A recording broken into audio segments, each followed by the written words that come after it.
In this video, we're diving into the deviation feature in Inforiver Analytics Plus, a powerful way to analyze the difference between two measures in your data. Let's say you're tracking previous year costs against actual costs this year. You want to understand how spending has changed over time, whether it's increased, decreased, or stayed consistent. That's where deviation comes in. To begin, start by plotting your chart. Then, navigate to the deviation section. Click on Customize, and enable the Show Deviation toggle.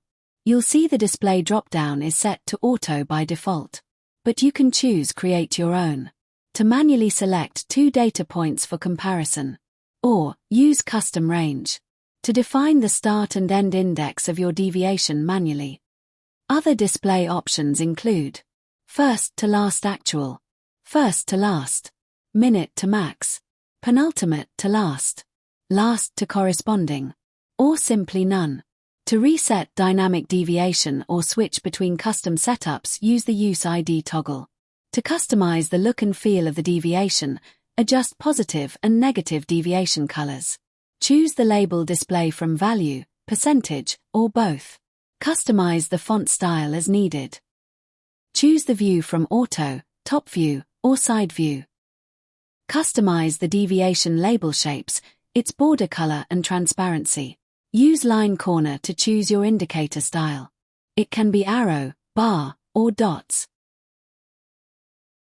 Customize the connection line and highlight the starting point of the deviation line with the Show Start Indicator toggle. And enable number formatting to display percentage points or basis points. And that's it.